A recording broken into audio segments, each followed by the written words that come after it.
तकलीफ नहीं था तो भटके हुए भेड़ थे, जहाँ मन तहाँ चर लेते थे, जवन मन तवन गाली दे लेते थे, जवन मन तवन झगड़ा कर लेते थे, जवन मन तीर्थ यात्रा करते थे। हाँ, यानी कि परमेश्वर से हम लोग कुछ टाइम भटके हुए भेड़ थे। बाइबल पर लिखा रहेला पवित्र बाइबल, यानी कि प्रभु जी पवित्र रहना हम लोग को पवित्र बनावे खातिर ये बाइबल के रचना रचा के पहले बना कि जे कोई एकरा पर विश्वास करी तो उद्धार हो, मतलब इसमें कोनो गलती ना देना, फिर भी बिकाई ना आए खातिर। और तुम इसी के लिए बुलाए भी गए हो, क्योंकि मसीह भी तुम्हारे लिए दुख उठाकर तुम्हें एक आदर्श दे गया है कि तुम भी उसके पद चिन्हों पर चलो। हालेलुया। अब देखिए प्रभु यीशु मसीह सबसे पहले सारे पृथ्वी के लोगों के, सारे सृष्टि के लोगों के लिए अपना दुख सहा, अपना लहू बहाया, मार खाया, गाली सुना, सबको सुन के किसके लिए सुना? सारे सृष्टि के लिए है।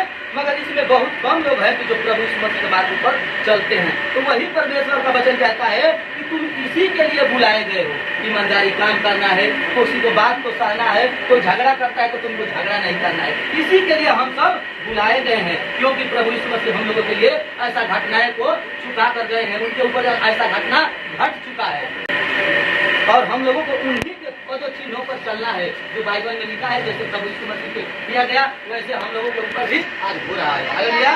देखिए, न तो उसने पाप किया और न उसने उसके मुंह से छल की बात निकली। प्रभु यीशु मसीह कौनो पाप ना करी था, न उनकर मुंह से कौनो कुटिलता बात निकल रहा है। यही से भाई बाइबल पर लिखा रहेला पवित्र बाइबल, यानी कि प्रभु जी पवित्र रहना हम लोग को पवित्र बनावे खातिर ये बाइबल के रचना रचा के पहले बना कि जे कोई एकरा पर विश्वास करी तो उद्धार हो, मतलब इसमें कोनो गलती ना देना, फिर भी बिकाई ना आए खातिर।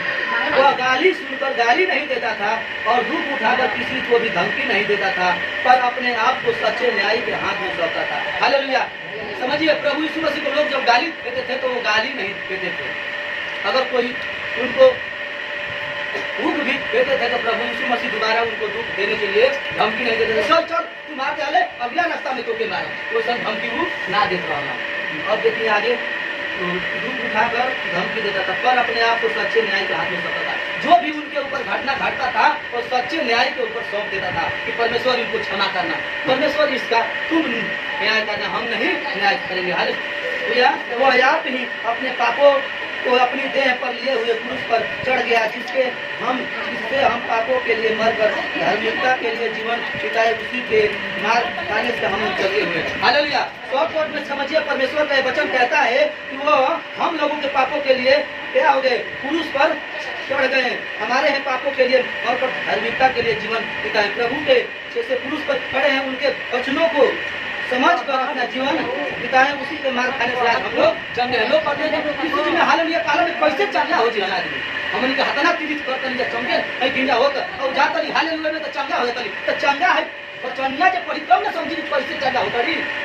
और मैंने कि प्रभु यीशु मसीह अपने के बचाना खोले तो तोहन के कैसे बचे? हम प्रभु यीशु मसीह जे कहता वहू खातिर अपने खातिर वहू कहना सबका खातिर कि सब कोई चंगा हो। अब बस ये सब कोई अनंता जे बाइबल पढ़ तब ना समझी का है उन सब पूरा है ना। चलिए ध्यान से सुनने के बहने मनमौजी नहीं, क्योंकि तुम पहले भटकी हुई भेड़ों के समान थे। जितने लोग आज आए हैं अपने दुख तकलीफ के कारण आए हैं। जब दुख तकलीफ नहीं था तो भटके हुए भेड़ थे, जहाँ मन तहाँ चर लेते थे, जवन मन तवन गाली दे लेते थे, जवन मन तवन झगड़ा कर लेते थे, जवन मन तीर्थ यात्रा करते थे। हाँ, यानी कि परमेश्वर से हम लोग कुछ टाइम भटके हुए भेड़ थे। हालेलुया। आज परमेश्वर के भेड़ है। हालेलुया। भेड़ थे, पर अब अपने प्राणों के रखवाले और अध्यक्ष के पास लौट आए।